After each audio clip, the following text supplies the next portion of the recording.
Bonjour, bienvenue dans la première vidéo de notre formation Initiation Katia V5. Alors si vous êtes nouveau sur notre chaîne, n'oubliez surtout pas de vous abonner, de liker la vidéo. Voilà un peu comment s'affiche notre logiciel. Donc ici on a le menu et tout ce que ça contient, démarrer, fichier, édition, affichage. Nous on va aller dans démarrer et lorsqu'on clique sur démarrer, on a plusieurs ateliers qui sont affichés par catégorie, comme dans infrastructure, on a tout ce que ça contient, conception mécanique, parc design, assembly design et bien d'autres. Donc pour un début, on va s'intéresser dans l'atelier conception mécanique, de la catégorie conception mécanique, notamment parc design et SketchUp. En tout cas, ces deux ateliers sont liés. On va donc aller dans parc design et si on me demande notre nom d'atelier, je garde le nom par défaut. Donc j'appuie juste sur OK.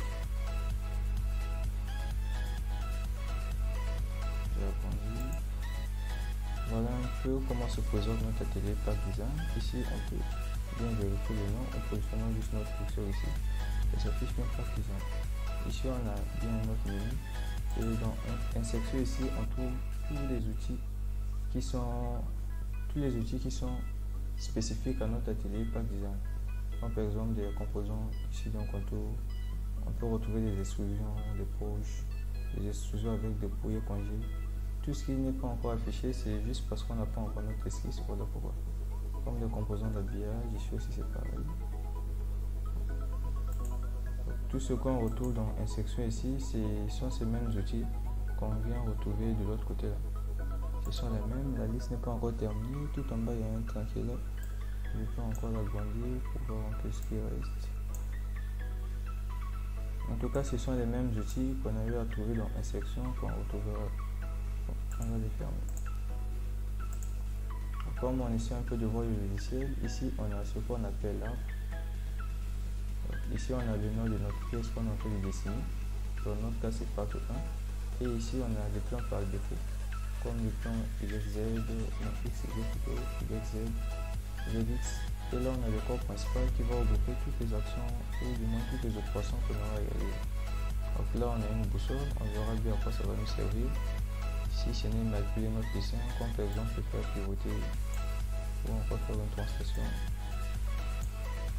Ici aussi on a toujours le plan mais de manière graphique, on peut le sélectionner soit depuis ici ou encore venir cliquer de l'autre moyen.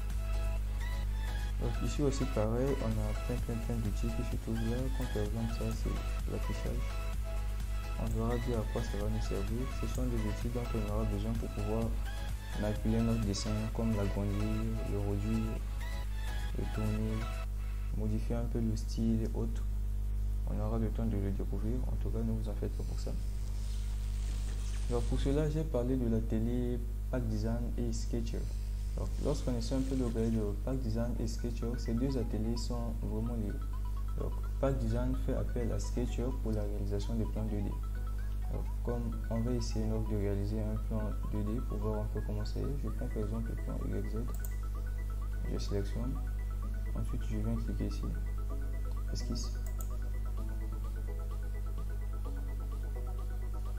Ici c'est pour réaliser le plan 2D, vu que pour dessiner on a toujours besoin d'un plan. Un plan, en l'occurrence le plan YZ que j'ai choisi dans mon cas, et l'esquisse qui est le DD de notre dessin. Donc ici on peut voir qu'on a changé d'atelier. Comme lorsqu'on positionne notre curseur ici, on voit bien que ça s'affiche SketchUp. Donc ici aussi c'est la même chose. On a dans insertion les outils qui sont spécifiques à notre atelier SketchUp. Comme par exemple des contraintes qui ne sont que des dimensions du dessin, des contours prédéfinis, des cercles. C'est tout ce dont on aura besoin pour dessiner des opérations comme des arrondis, des chanfreins, des réanimations, des transformations comme faire des miroirs, la symétrie, la translation et autres. Donc c'est toujours la même chose, hein. On a notre arbre, nos repères, notre corps principal, l'esquisse et encore rien. Donc, on va un peu essayer de voir. La description par exemple un contour. Ah ouais, avant je souhaitais représenter les outils d'esquisse. Comme par exemple ça, sur un outil d'esquisse. Si vous ne voulez pas travailler avec la grille, vous pouvez l'enlever. La préférence, je préfère le mettre. ou encore des points aimantés, ce que je ne veux souvent pas utiliser. Là, je l'ai activé, on va un peu essayer de voir ce que c'est. Je sélectionne par exemple une droite. Donc avec des points aimantés, je peux juste positionner ma droite par rapport à deux extrémités des carreaux comme on est en train de constater ici. Je ne peux vraiment pas positionner ma droite entre deux points, c'est vraiment pas possible. Entre deux points de ce carreau, pas possible. Donc, moi, vu que je vais le positionner entre deux points de ce carreau là, ce que je fais c'est quoi? Je désactive le point aimanté. Ça me permet de positionner ma droite où je veux, n'importe quelle coordonnée que je veux. On va donc je le remets à sa place. Il peut arriver que tout ce qui s'affiche là, vous ne le retrouvez pas sur vous.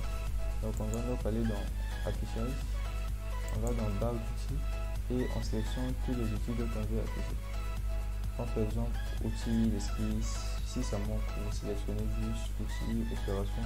Donc tout ce dont on aura besoin, si ça a disparu, il suffit juste de venir dans affichage, barre d'outils et sélectionner ce qui manque.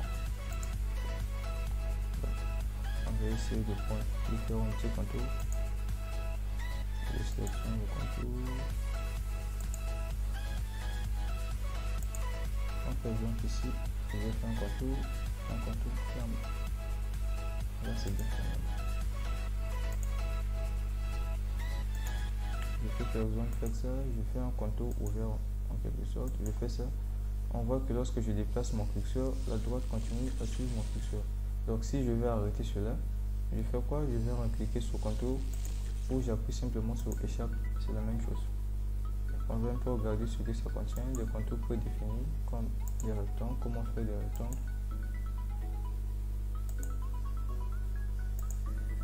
On a plusieurs types de rectangles ici, on a des rectangles orientés.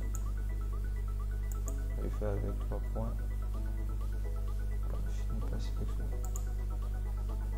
Rectangle orienté. Premier point, deuxième point, et troisième point. Et encore quel type de rectangle, il y en a plein. Comme ici on a des contours blancs. On peut voir ce que c'est.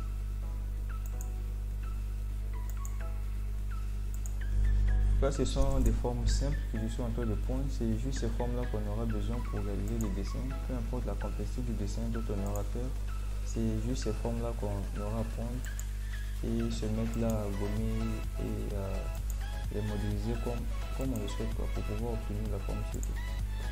Donc ici, on a par exemple des cercles, comme par exemple, je prends juste un cercle centré. On a des cercles centrés. Ici, on a des cercles à 3 points. On a des cercles avec coordonnées, cercle tangent, arc à 3 points. Donc je vais le voir, le premier point, deuxième point. Voilà. Un peu ça. Ici par exemple on va réaliser un petit arc. Donc l'objectif ici c'est juste un peu de présenter ces outils et c'est un peu de voir des trains, des différentes formes de trains qu'on utilise pour faire un dessin. Par exemple ici on a des courbes, je fais une courbe, je fais ça, et c'est la même chose, je fais échappe, je m'arrête. Donc ici on a des droites, il y en a aussi plusieurs, toutes ces formes de droites, ça dépend du dessin qu'on est en train de faire, de ce qu'on veut, on sélectionne selon les besoins. Et ici on a les axes. Bon voilà, en gros c'est un peu ça, on va donc tout supprimer, on sélectionne tout, on fait un delete, ou encore on peut simplement sélectionner avec un clic gauche, un clic droit pour afficher le menu, et suppression.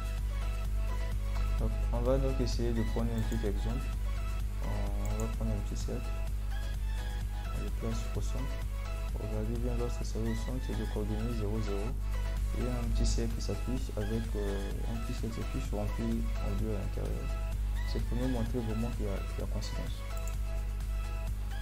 Je n'ai vraiment pas besoin de dimensions précises. Pas n'importe quelle dimension. Et on peut regarder ici dans notre corps principal, au niveau des esquisses, on vient de voir ce qu'on a réalisé. Ici on a des repères. Et un repère sont là, la verticale, l'horizontale et le centre. Et là dans la géométrie, c'est ce qu'on a eu à choisir, on a notre cercle. Donc On va donc ressortir de notre atelier. Pour sortir de l'atelier, c'est bien là qu'il faut cliquer. C'est bien écrit sortir de l'atelier. Et voilà, ici je suis revenu dans Pack Design. Avant de le mettre en 3D, on va donc aussi essayer d'aller dans Sketcher. En tout cas, regardez bien la différence. Ici, je suis dans Pack Design et lorsque on regarde au niveau de l'esquisse, il n'y a encore rien. Ce n'est pas sélectionné. Et lorsque je vais dans Démarrer, Conception mécanique, Sketcher, on regarde bien ici, l'esquisse a été sélectionné. Mais puisqu'il faut toujours un plan pour dessiner, dès lors que je choisis le plan, automatiquement je vais aller dans l'atelier Sketcher. Et là, c'est toujours le dessin qu'on a eu à réaliser, mais vu maintenant, cette fois-ci, suivant le plan XY. Lorsqu'on le retourne, on regarde bien, c'est toujours le même dessin. On ressort de notre atelier. Je vais un peu essayer de le mettre en 3D, juste en sélectionnant. Je sélectionne mon esquisse et je vais faire extrusion.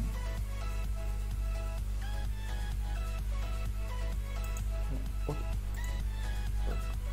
Voilà un peu de manière très bref ce qu'on doit un peu savoir sur la présentation du logiciel.